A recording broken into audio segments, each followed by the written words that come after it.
Hi everyone, this is Dr. Raquel Butler from Integrated Veterinary Therapeutics. And Sophie Vandenberg from Equine Postulate. And we welcome you to the Equine Functional Posture Podcast, your ultimate source for insights into the influence of functional posture on biomechanics, health, and overall well-being of horses. Whether you're a seasoned equestrian, an equine professional, or simply a horse enthusiast, this podcast is designed to help you understand the critical aspects of functional posture. Tune in each week as we discuss practical tips, delve into expert interviews, and explore the latest research in the impact of functional posture on equine anatomy, physiology, movement, and more. Let's create a world where we empower our horses to be in a mental, emotional, and physical balance.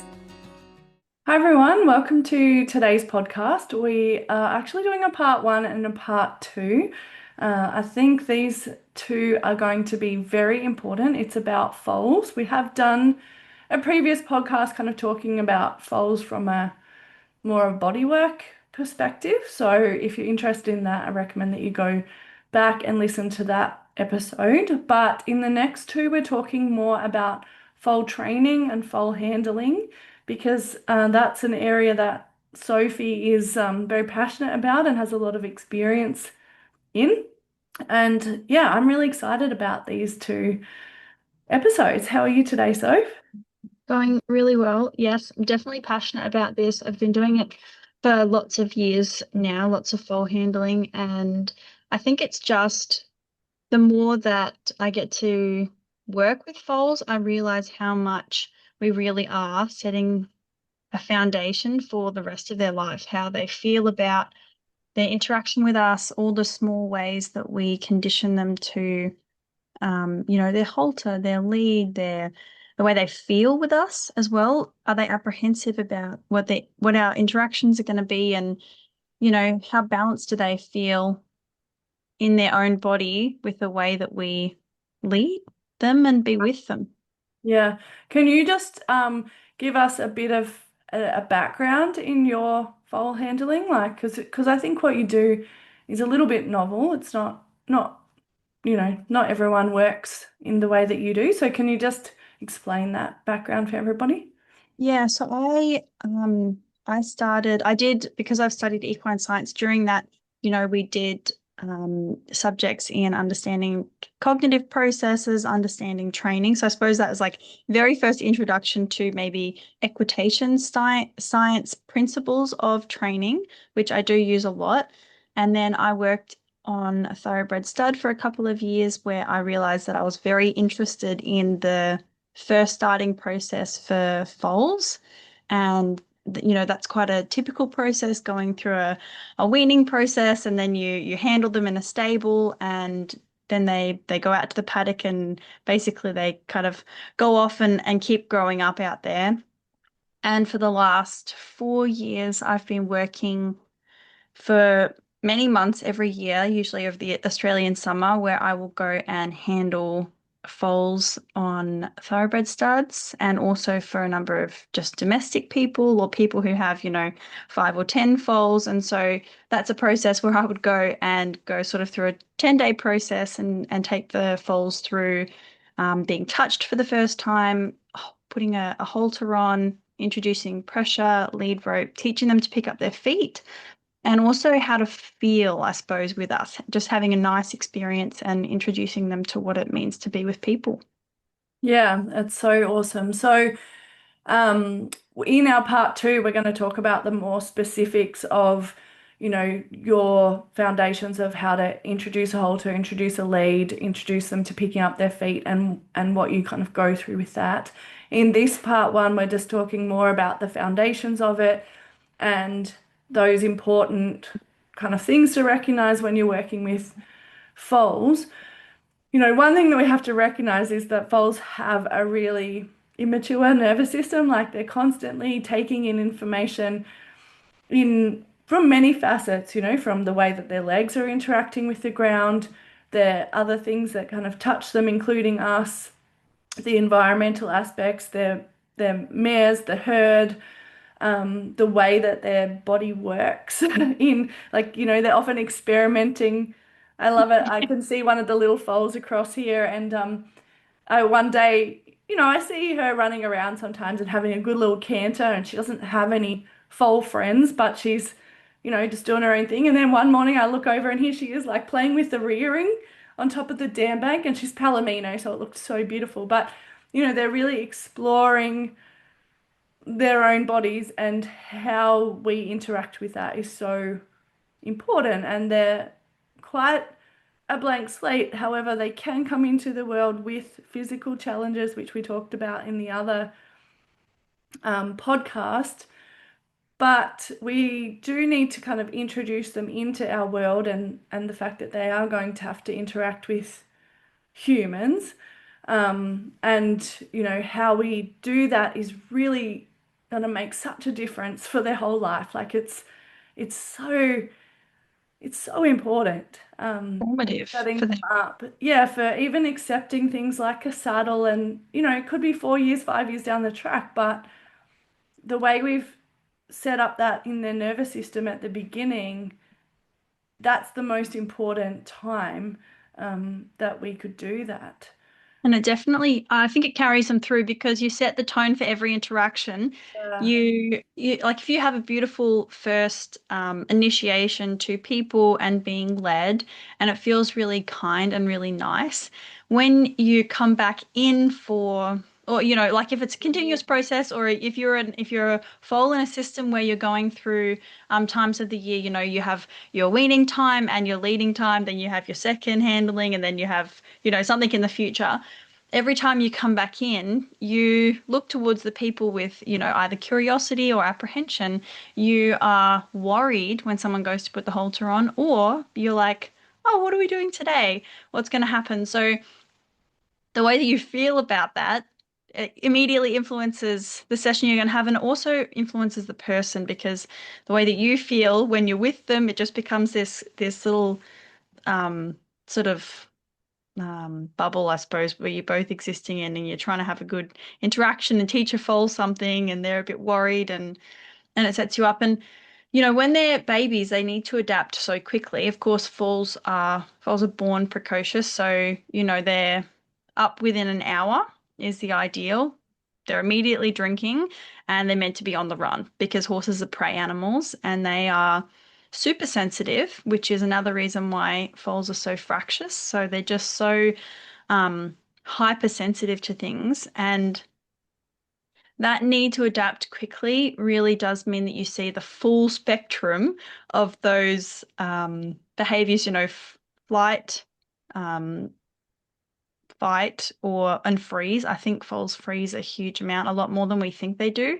With their kind of explosive behaviors, they still freeze a lot as soon as you sort of get them cornered.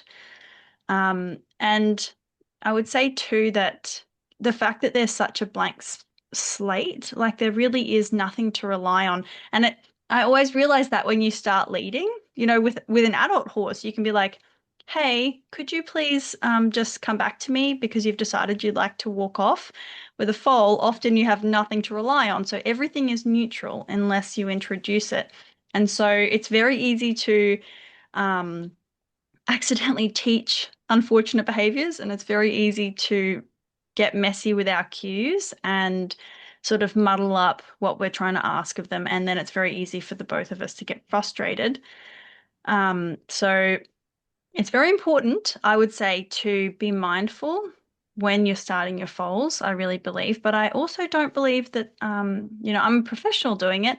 I believe that going slowly and being very informed with a plan, most people could do a lot of the work themselves, which is what we aim to not so much give you a blueprint in the next two episodes, but show you that there are certain foundations that really make a big difference. If you're somebody who deals with foals, if you have a foal, or if you're working in a big establishment with foals, that the way that you do things is what makes the biggest difference.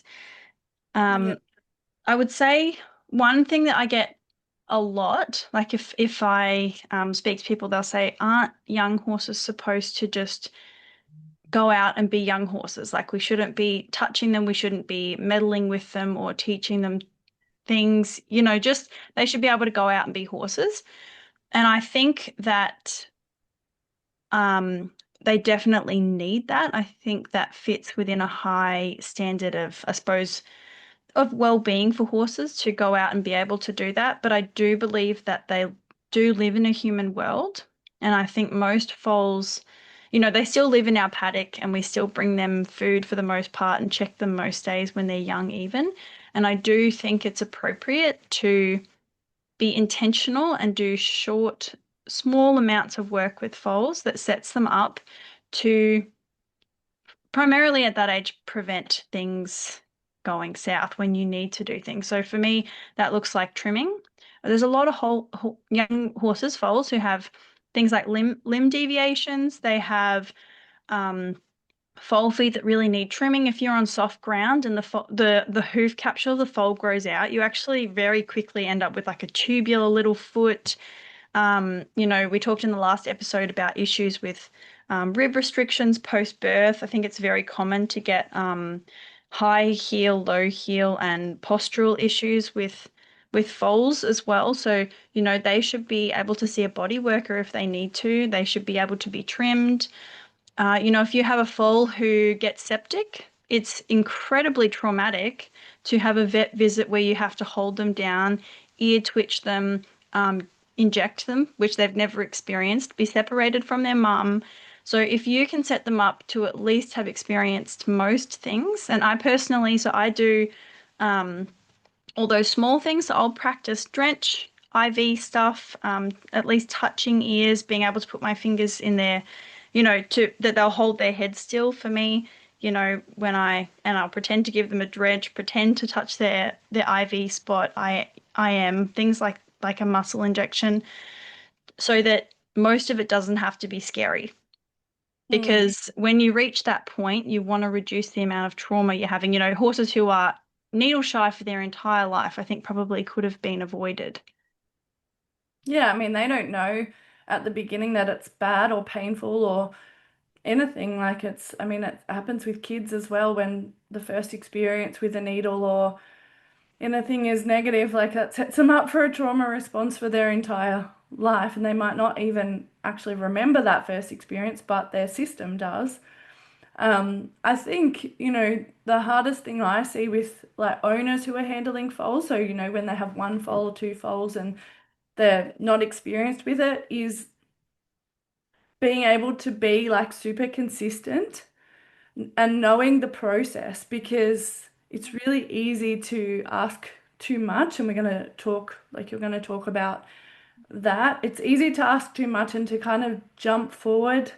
You don't realize that there was actually 20 steps that you could have put in there that would have maybe seemed slower at the time, but then the progress is like later on super fast. Um, so, I see that people don't know the steps and also they're not really clear on what the outcome is that they're wanting to achieve and what they're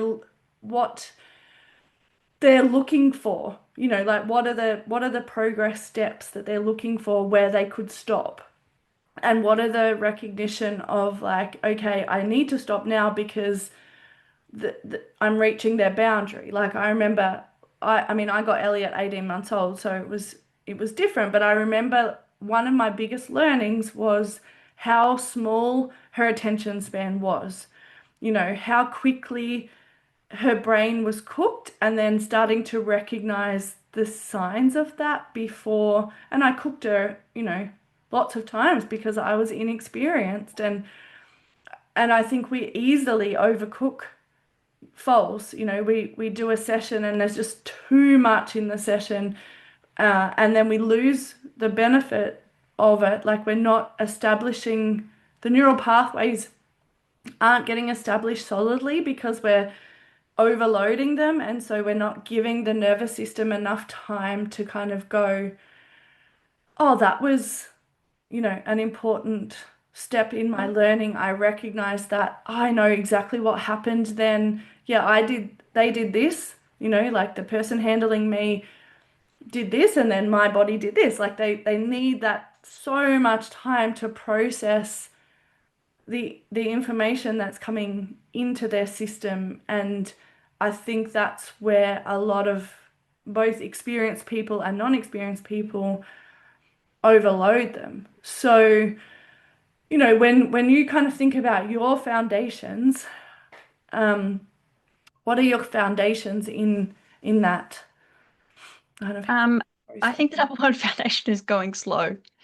Truly, How I slow think though? Because we can think that we go slow, but I know myself, there's always another level to slow. so. If I was thinking about slow, I would be thinking to myself, I'll just like thinking about a session, say. So for me, if I was going to take a foal in for the first time, like one example of slow would be if you thought, we'll just have a really slow session, I'll bring them into the yards and I'll just introduce myself for the first time. Like let's like if you have like maybe a small space and you're bringing your horse from the foal into the into a set of yards or a round yard, and I'll introduce myself. My version of going slow would probably look like making sure that the foal had a session where basically you've walked into the yards, maybe with the mare, and you've tried to do something small there. You might give her a small feed. You might allow the foal to have a look at the space, but you wouldn't do anything because the foal should be able to habituate to the space before you even ask them to do anything in there. So slowing down to the point where you aren't um, adding multiple stimulus.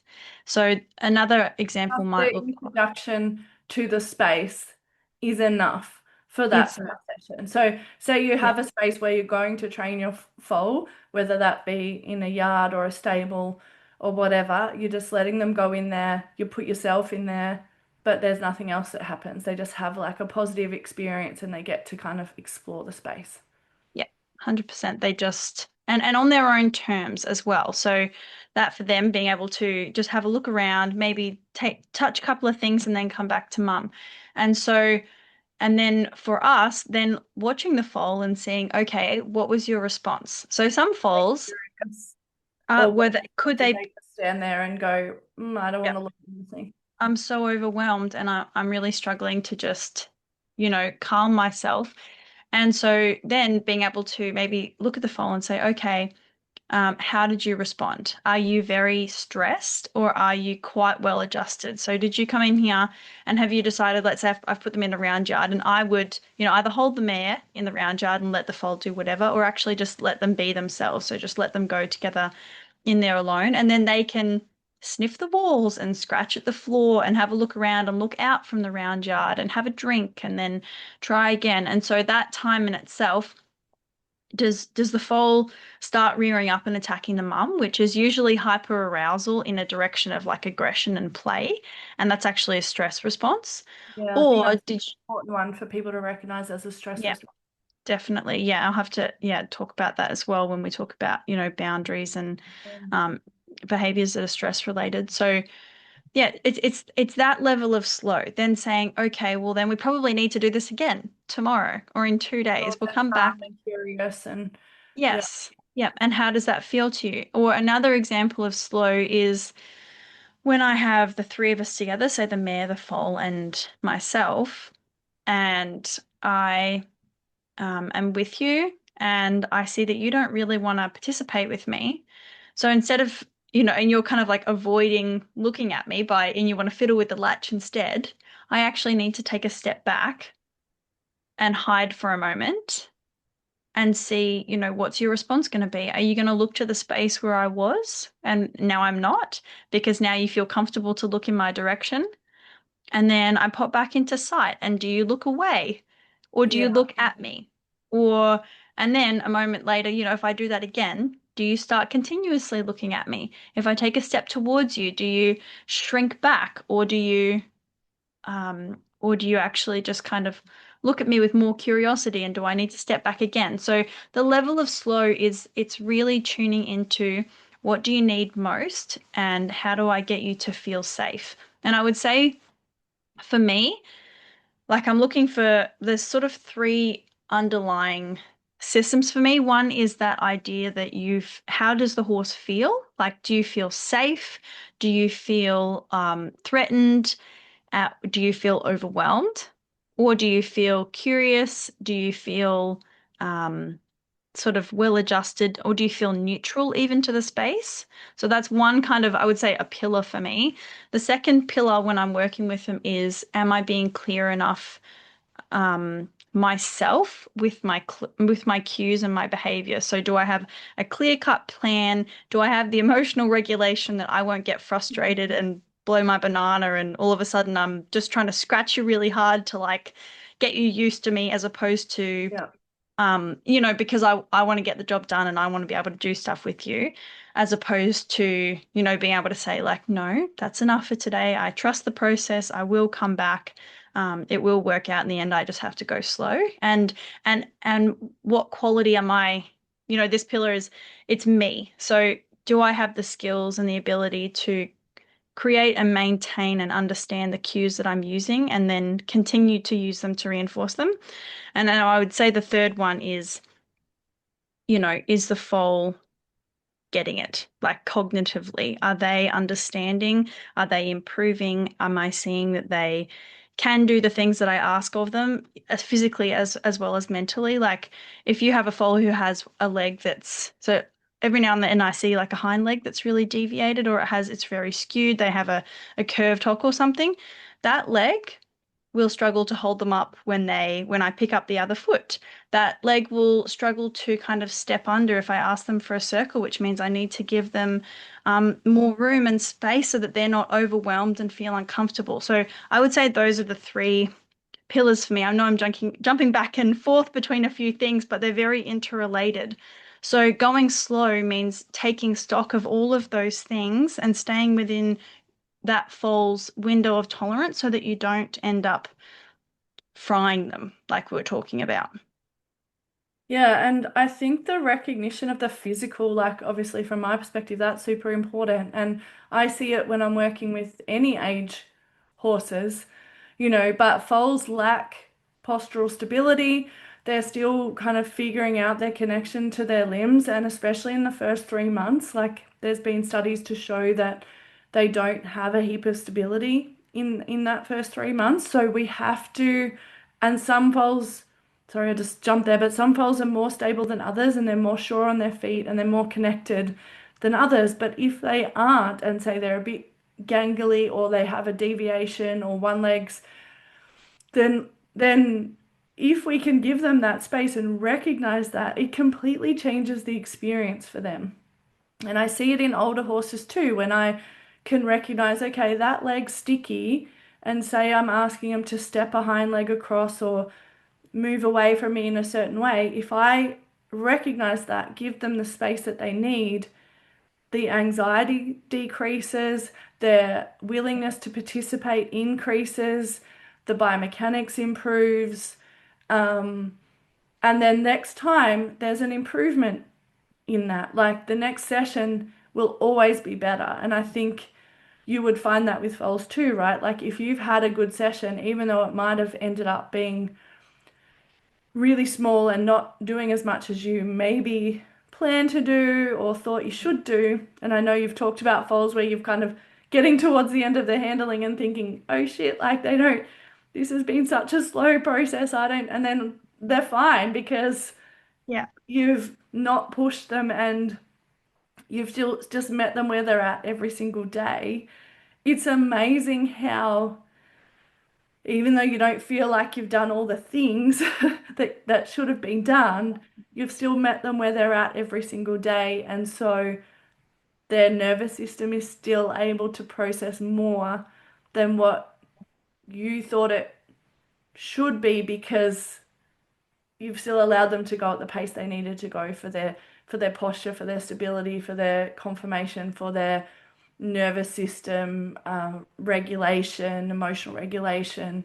Like it's just it always blows me away when I'm working with older horses when I do less and work within that. But foals are even, I mean, they're like little sponges. If we can stay within that Yeah. realm, they're like they're a perfect little learning sponge, but often we just Yeah. soak the sponge and it's spurting out everywhere because it's just Exactly. It's just like a dripping sponge. They're like, I can't hold anymore. yeah, And and then there's no ability to learn anymore. Their nervous system is saturated, whether that's from a place of fear or a place of instability or a place of you've just overloaded them. Like we just want to keep that sponge so it's like it goes a little bit and then it like gets bigger and so I know that you talk about different ways of like training and like traditionally I was learnt about like pressure and release, but I know we're evolving a lot more like beyond our understanding of just pressure and release these days. And I've certainly dealt with a lot of adult horses that have supposedly been taught all the things, how to lead, how to pick up their feet, but you put pressure on the head collar and their initial reaction is a slight resistance or a pull backwards. Like even adult horses, like we should be able to put that pressure on the head collar and feel them think forward, not back. So can you just kind of talk about different um, training ways, like there's words like flooding and conditioning and counter conditioning and stuff like that. Can you just explain those? Because I feel like they're words that are utilized in the equitation space, but often people don't necessarily understand what they mean. definitely. So, um, firstly, there's the term desensitizing, and Yes. that term in itself, I think it depends on maybe what circle you're in as to what connotation you have with that word desensitization. But the baseline of desensitization is to reduce the sensitivity that you have to a particular stimulus. And it's also called habituation. And, it might also be termed getting used to something. And so there's four main types. This comes from the idea of equitation science. So those are the terms that I'm using. So one would be overshadowing. So overshadowing is where you would um, give the horse a stimulus they know. So maybe you would like ask them continuously to lead forward while you introduce something new. So that might be somebody tries to spray you with the hose a little bit while you're walked in a circle. And so Something the, you're really familiar with, you're really comfortable with, and then yeah, adding in a new thing with that, yes, or keeping the yeah. same kind of comfort level. And so that in the brain, you don't give it too much focus because you're actually already conditioned to doing something to a stimulus and responding. And so you you um you get used to something that's being added at the same time. So that's overshadowing. Another one is counter conditioning.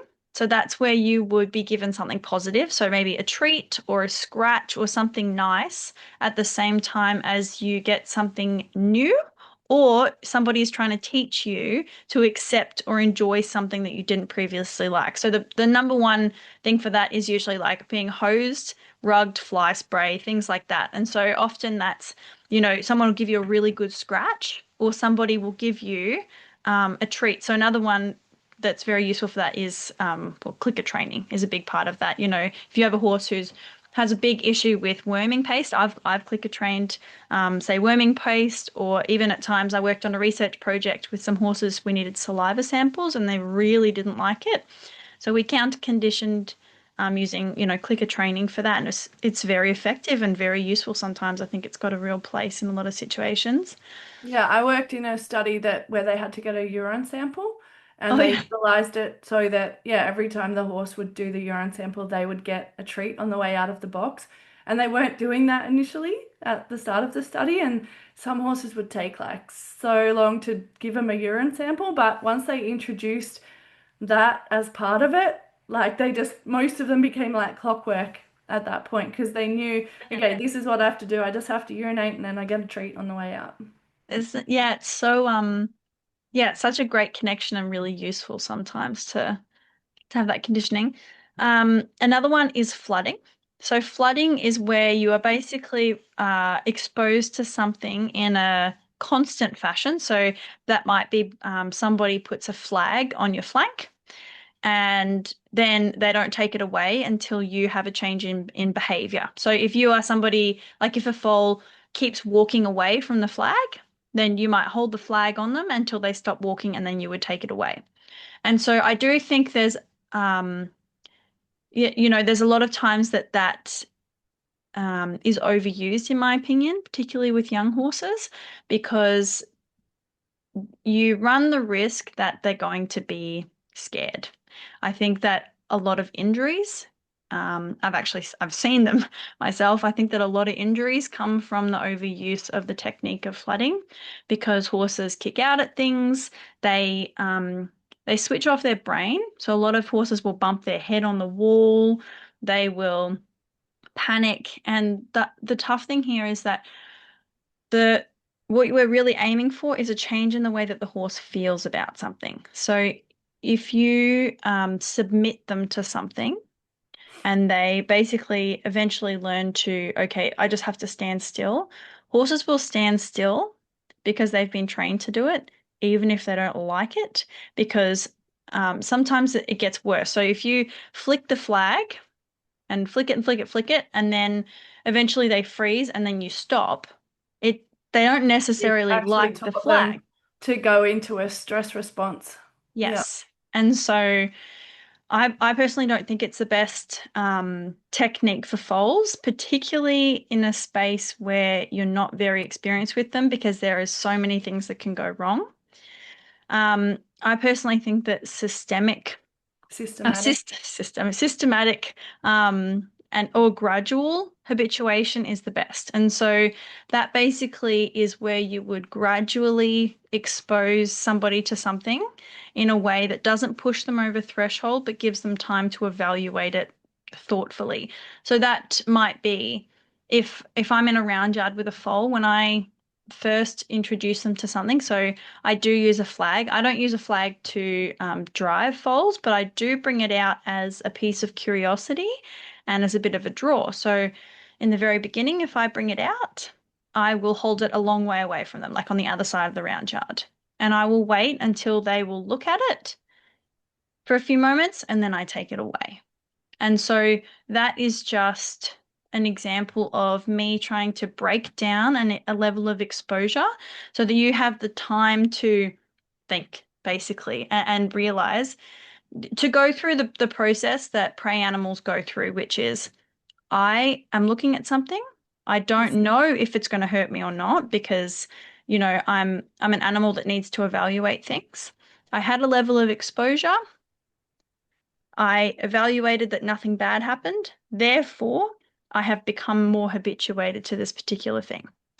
So, just as a side note, this is something I see pretty often that I think becomes a bit of an issue where, say, if you have a young horse that knows how to lead or is starting to lead, and let's say you are taking them up somewhere like a breezeway, or you're walking them just anywhere To a new space. to a new space, and they get worried about something. So maybe they get worried about a rubbish bin. And then what happens is they're kind of like, "Oh, I don't know how I feel about the rubbish bin." And usually they get a bit apprehensive. They might want to rush past the rubbish bin. They might want to jig jog or stare at it really hard. And sometimes if you punish them for that, so let's say you pull on the lead rope really hard, or you try and whip them past it, or just anything really.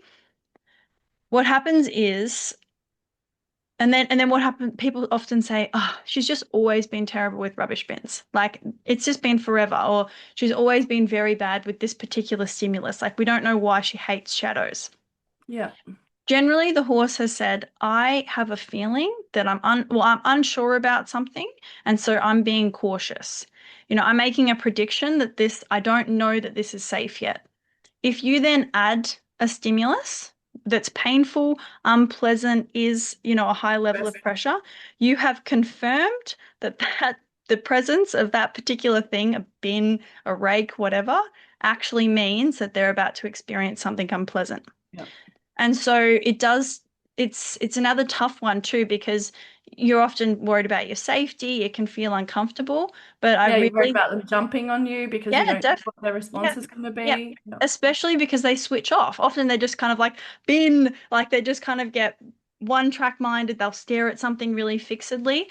But if you can allow them to just either take a few steps back or take a wide berth around it and Or move wait past, until they want to explore it. yeah, yeah, and just manage them for them a little bit too. So that's what happens is you'll move past that object and they will automatically, it just happens for them because they're prey animals. It's the way that horses' brains work. They say, that didn't hurt me, therefore it doesn't pose a threat. And what happens is you just horses adapt to being okay with that. It's habituation. And it's also, it happens one because of energy conservation. You can't be on guard all the time for unnecessary things, and you can't be running away from things unnecessarily. So that's why habituation is so useful, and why I think that that gradual or systematic way of doing things is safer for horses and for people and yields a better outcome most of the time. Yeah, 100%. I mean, when I chose Ellie as a young horse, I chose her for her curiosity and Mhm. lack of fear and I guess assertiveness as well, which now, is sometimes a challenge for me.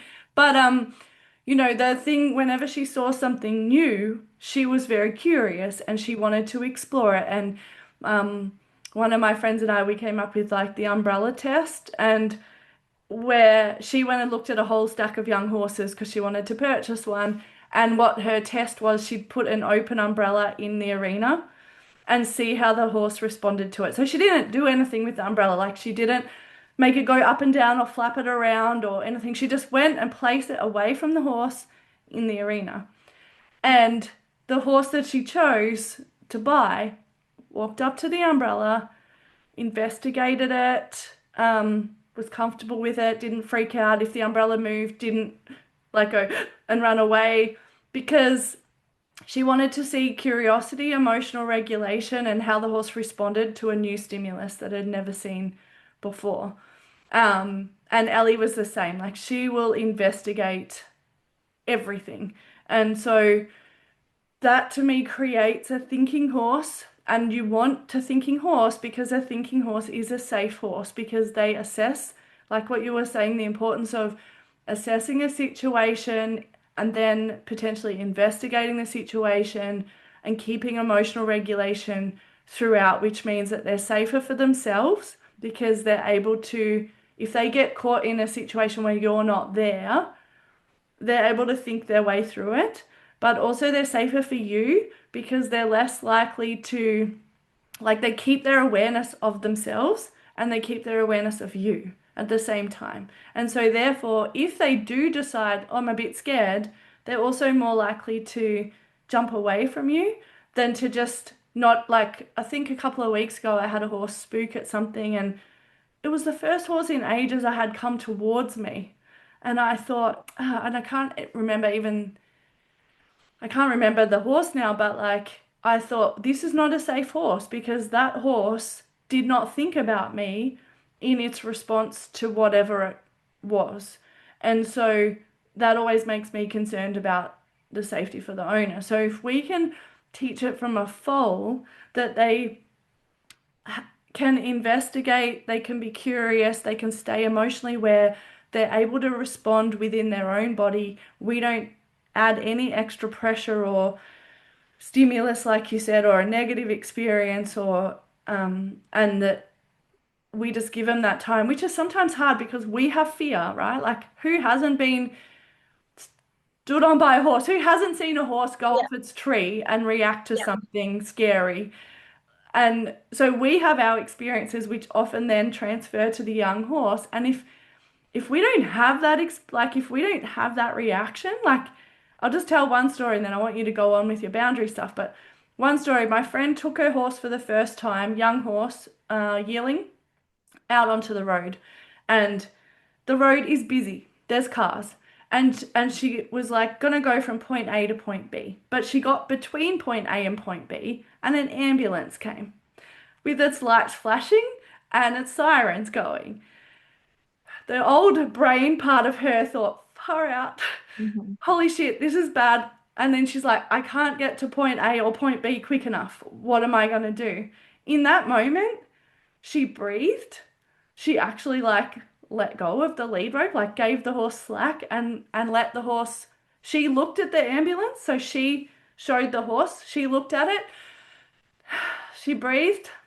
Horse Mhm. looked at it. Horse breathed. Just started grazing. Ambulance flew past. I was like, wow. Yep. It took a whole stack of emotional regulation from her to not go into her fear response, which I know she has and she has had in Yes. the past, because she said, that's fine, there's no problem here. The young horse was like, well, she had no association with Yeah. sirens or ambulances, so there was no association. So the fact that my friend relaxed and stayed calm, the yearling went, oh, no problem here. Like, I'm Yep. fine. And I was like, wow, that's how we all need to be. Like, if we could all give our horses that much, especially as a Level of foal, when they've never experienced that yet. And if our experience of that was like, don't worry about it, it's fine, you're safe, yeah. then the foal's like, sweet, I'm safe. Great. Yeah, like there's no negative here. Yeah. So yeah, I just took my hat off to her because it's a really hard thing to do that when you're like on the side of the road with a young horse for the first time and not create an experience that then sets that horse up for life to have that reaction to sirens and fast cars going past. So, Yeah. And that is a good example again too, isn't it? Just like not clamping down on them and not thinking because shit, shit, shit, shit, shit. Like yeah, I yeah, would, at the moment, I know I would go into a fear response and create an issue for my horse. Like I don't yeah, have that much control of myself. So yeah, she's practiced a lot though. She's been developing this over a couple of years. yeah. Um, so And yeah, that yeah, and that work beforehand is probably, if everything she she'd done with that foal yeah. previously had all been positive. That foal has never been in a pressure cooker situation. It has never felt like it had to react. And so yeah, its experiences were like, cool. And I really think that's good quality horse Lead. training.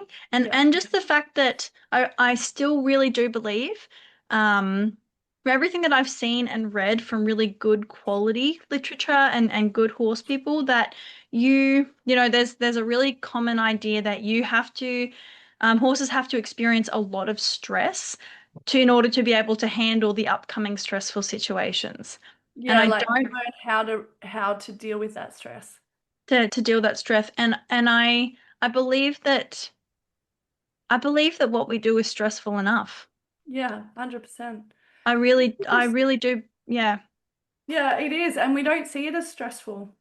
Like just our normal everyday practices are very stressful for horses, not just foals.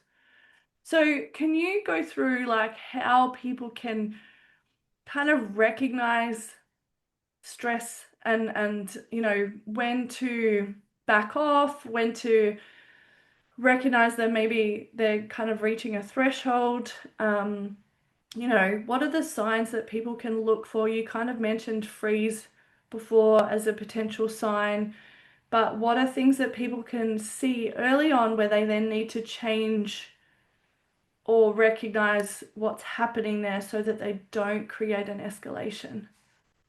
So I suppose it's a bit different if you're in a paddock, if you've gone out to visit your horse, as opposed to being, in a yard where you're kind of creating a little bit more of a stressful space because you can advance on the foal and they can't really get very far, or they've decided they're going to go into one of those behaviors like flight or freeze or to fight. But I think that if you've taken your horse into a space where you're intending to do you're intending to do some work with them, and you want to understand that you're not frying them like we were talking about, then recognizing the boundary between, being comfortable and not being comfortable is very important. For me, I kind of treat it like a bit of a stoplight where you kind of have the red zone.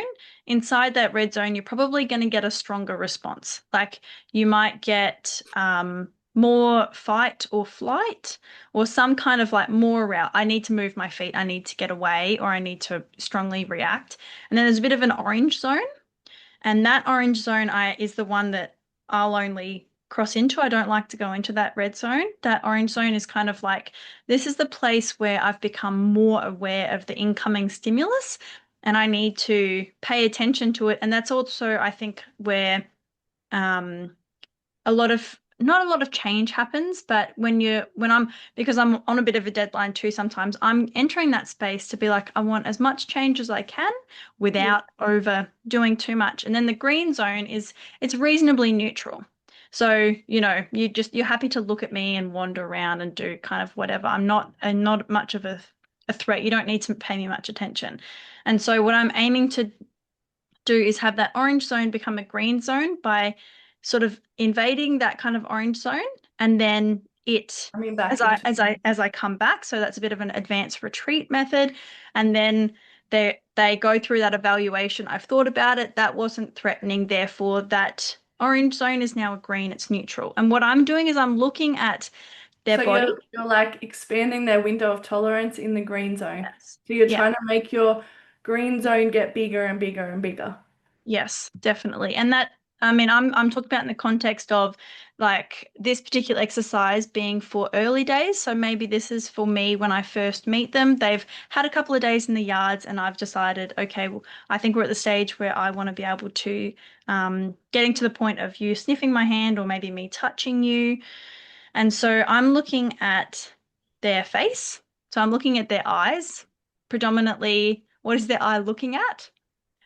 And what is the shape of it. So I do use the facial code. It's not facial code. What is it? The facial Um, score. It's it's Face just it's scoring, yes. it's just a facial scoring where you look at ears, eyes, chin, and Mouth. also heart, mouth, hardness of expression, and tension of the head and neck. So I do use that a lot. And on as well as that, I'm looking at where the eyes are looking. So I often get a lot of avoidance. So they'll look in the other direction or they'll fiddle with a latch rather than look at me. And I think we get a lot more avoidance behaviors than we realize. And it's tempting to kind of go like, hello, pay attention Yeah. to me.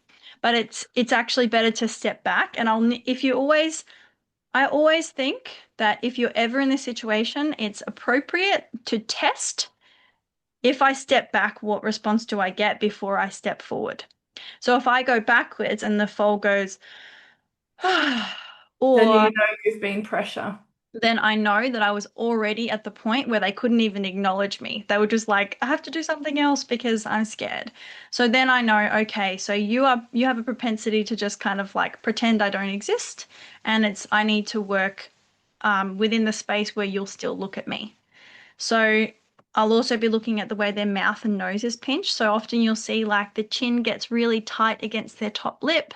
It's kind of like it looks like they've squished their face up, and their nose goes very long and oblong rather than nice and round and open breathing. And they get those little wrinkles on top of their eyes, and their ears, they don't go flat back against their head, but they'll just kind of turn back a little bit Mm. like, oh, I don't feel good. And I also look for it's you kind of have to be this is another reason I think going slow is important because um the slower you go, the easier it is to catch the point between the neck is soft and they're looking and then they've gone to this kind of just a moment of hardness. Like it's almost like the minuscule bend of the neck, a tiny tilt of the head, and they look at you almost from the side of the eye. And that's when you know, okay, that's really is a point I need to step back. I don't want to invade any further. So the slower you go, the easier it is to pick up on those things. And it also gives you time to be thoughtful. There is a lot of information coming through. And for you to pick up on it, you also need to be kind of in a space where you can receive that information. So I would say recognizing those boundaries, the stress response is very important.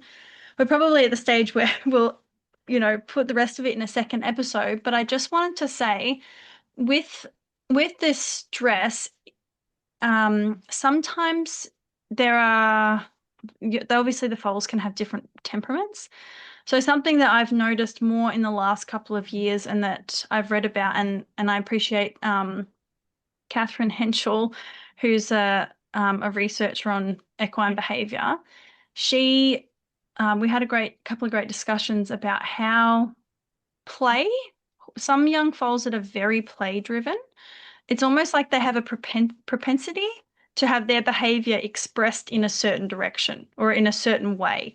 And so I've seen a number of young colt foals Mm. who they're very stressed, and instead of getting cranky or doing whatever, Yeah, they I've seen just that too. play really hard. So they'll Jump on the jump on their mare. yeah, jump on the mare. They'll like skip around. They'll try and if there's another foal there, they'll try and play really hard with that foal. And I think it's worth noting that that is a stress response, not Mm. a naughty colt um, sort of behavior. And so you just need to spend more time and go slower, like what we we're saying. How do you break it down? What have we added today? You know, have we added an environment, a flag, myself, more time?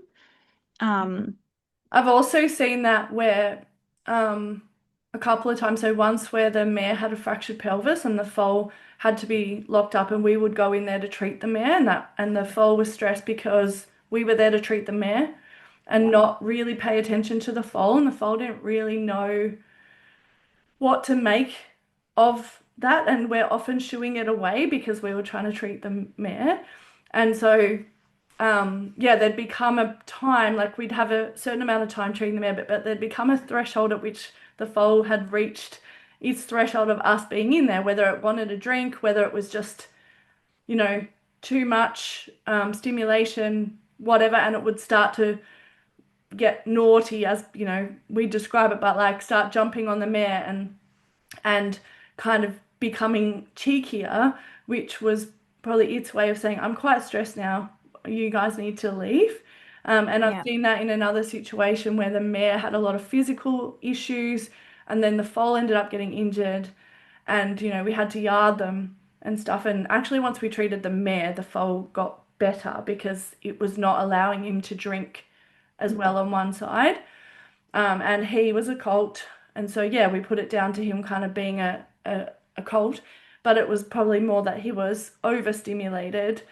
There was not a consistent and clear expectation. Like he didn't know really what was going on, and there was too much pressure on him, and then he got an injury, and we had to hold him, and so yeah, I've really seen that come out in stressful situations with foals, which can Yes. become very dangerous for you. And then you actually add to that by reprimanding the foal for doing it, and then we actually create a more stressful situation. And yeah, so it can be when we actually probably just need to leave. Yeah, yeah, finish and leave. Yeah, yep. Take the time to go and come back another time and figure out a different plan or yeah, see if and I think it just points highlights again, they're so individual. Like they're as individual as adult horses who have lots of big and different personalities, as well as the fact that um, when you're dealing with them, you don't know what their stresses are because you don't know what small things have triggered them right beforehand. You Yeah, don't know what you don't see that is giving them stress. And you just have to that take herd it at face dynamic. value. I Yeah. trust you. You're stressed. If you say you're stressed, it's reason enough. You get Yeah. to be stressed. Can I just ask you before we wrap up? So you've been working with a stud for a number of years, and you know, I know at the start, you said their yearlings were quite difficult to handle, and that the experiences of the farrier specifically was very different. Can you just touch on how, so you work with the foals over a period of 10 days, is that Yeah. right? Um, and what age are the foals? Anywhere between 3 and 7 or 8 months. Okay, so you're doing 10 days between that age. And so can you just touch on the differences that the stud has noticed since you have been kind of coming in working with the foals in a very specifically calm manner, um, and what has changed for that stud? Definitely. So the foals that I work with, the biggest stud that I go to, I do those 10 days with them, and I don't So that's 20 per day. So it really adds up to being about 5 hours all up over 10 days. And then they're trimmed on the 11th day. So it's not, you can get a lot done when you're going slow. It's not like you're 10 Yeah, whole days per really foal. more. Yeah, It's not that much. It's just spread out. And so then they come back in about 6 or so months later for a second handling, which the stud does themselves. And then at the end of that year, then they'll have a yearling prep. They're at about anywhere between 12 to 15 months old. They'll have the yearling prep for the thoroughbred sales. And so the main differences have been when they come in, despite the fact that 5 hours only over, many months before they come in, and as at their second handling, they're almost a year old, you can just put a halter on. It's not an issue. There's they can have their feet picked up. It stays with them because it's thoughtful work. it's It's a quality. it's a conscious cognitive development that stays with them Their because it was. presence. Yeah, Yeah, and they really, really take it on board. And so the major differences also are that when you have them having positive experiences, and it can all be done positively. And I know that because as I work with them all day, they're kind of on a bit of a carousel. They're desperate to get back in.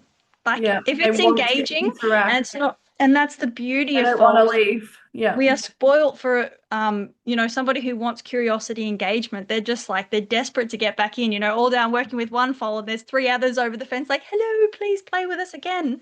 Um, and so throughout the following months, they're engaging constantly. When people are feeding them every day, they're like, hey, person, I'd like you to pat me. And it becomes a bit of a snowball. And then when they come back in, you have that they're not scared about their back legs, so they're not kicking. And then you have people who don't have to be scared. So they're not like in, out, jumpy, like trying to grab a leg or trying to use a rope. And then because you can pick their feet up every day, it's not a torturous event, then you are further reinforcing that this is an okay thing. And then the farrier comes, and that's just a graduation. And so then you're at the point where you don't need hardly any sedation to get that done, which, I know studs um, who who give sedation to every single yearling when they're yeah, shod for the first time. yeah. You know, as opposed to having a few horses who, maybe Odd they've had one here and there. one here and there, or Probably they've had has a physical issue. a physical restriction, or they've had something else happen, like an injury on their leg. And so Yeah, now they're like, oh, I'm sick of having my leg stuffed with, it's being bandaged and it's sore, and now you that's want me to pick it up negative again. experiences. Yeah, And so you're trying to, get past that as opposed to having a blanket wide, I know it's a big statement, but I personally don't think that's acceptable. To have to be asking horses to do what they do for us and not set them up to, obviously there's exceptions, there's always going to be exceptions, but as a blanket rule, I think that we need to be setting them up a lot better than what we are, which is what we're going to talk about in the next episode, talking about how I would introduce having them be comfortable about us being around their legs and dealing with them, getting touch. them to stand still and have balance while we pick up their legs.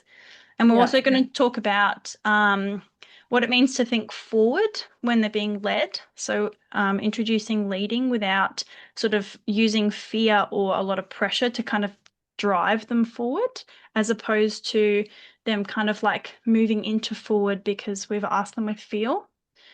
And we're also going to talk about introducing pressure, what it means, and how to not like go over thresholds so that you have either yourself getting hurt or the foal getting hurt, which can be really they flip easily, honestly. So, yeah. Well, I avoiding mean, that. the nervous systems are designed to Yeah, react and respond. Like that's a safety mechanism for them. Yeah. absolutely. And I mean, if you can, do this all with mindfulness and clear intention and awareness of the horse, of yourself, like then when they have an incident, they'll just get into less incidences, so they'll be less likely to hurt themselves. Like well-handled foals will get themselves in a situation, and I know you've talked about this, where you had a foal between the fence and a round yard and it thought its way through and got itself out Yeah. safely without Yes. flipping and having a serious injury. I've seen that with Ellie getting herself in situations and calmly being able to think her way out of a situation. I've seen it with my neighbours' horses that have had four legs stuck between four different wires, and I've walked up to them and they're like, "Hey." And then I've just picked each leg out. It was no big deal, and that horse could have Yeah. ended up like completely just stuffed. So, these small interactions, the more we can make them into positive experiences where the foals are emotionally regulated, they're thinking, they feel safe, they're able to respond appropriately. Like we're just setting them up for such a positive adult life. And we're really going to reduce our vet bills and just situations that are undesirable. So yeah, we're just creating safer horses all round.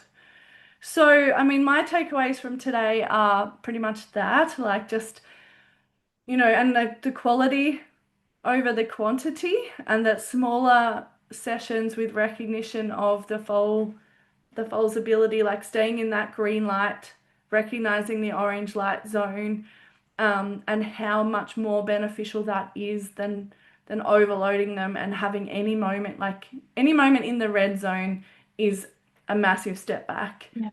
And so yeah, so recognizing your progress, being happy with your smaller steps, not feeling like you have to get to a certain point, and know that actually it's going to be more beneficial in the long run. And I'd like you to just, as your takeaway, talk about those three pillars again as a takeaway. Yes. So for me, yeah, those three pillars being, firstly, how does the foal feel? So like, how do they feel? Are they safe? So I think, recognition of the foal and it, yeah. yeah, Yeah, and what kind of state they're in, because like we talked about, you can teach them things, but it doesn't mean they feel good about it. They can submit to things. It doesn't mean that they feel engaged or heard or safe. So that being, how do you feel about what we're doing? And then my ability. So am I able to convey what I intend to convey well? Am I calmly centered, grounded, the accuracy and consistent. the consistency of my cues? Am I making sure that I don't overload you and making sure that I have the control to stick to, short sessions, not get frustrated that I didn't get what I wanted to get done and keep going, or being worried that or doing things ahead of time, like if I know that I have the vet coming to brand and microchip in 3 weeks, then I need to be doing daily work to make sure that we're ready for that. That's on me, that's my responsibility. And then for me, the other third pillar is the foal's ability and I suppose, are they taking it on? So, like we said, are the physical issues, do they really, being able to evaluate, do they have the balance that they need? Do they have some kind of physical restrictions like rib restrictions? Do they have postural struggles? Do they have a worm burden? Are they probably got ulcers because they've just been weaned? All of that, as well as are they, Kind of recognizing limiting factors. yeah, yeah, Yeah. limiting factors, and are they understanding, being able to monitor them? Um, Yeah. So the yeah, foal to take state, that on. your state, and then recognizing any limiting factors that could be Yeah, influencing that. absolutely. Awesome. Well, yeah, I think that was a great discussion, and look forward to part two. So thanks for joining myself, Dr. Raquel Butler and Sophie Vanderberg in today's podcast. Enjoy your horse time. Please subscribe to the Equine Functional Posture podcast so you don't miss our weekly episodes. And give us a 5-star rating so we can share more valuable insights. And if you have any episode requests, anything that you would like us to discuss, then email us a request, and we're always happy to do a listener's choice episode. Wonderful. And we'll see you on the next exciting episode.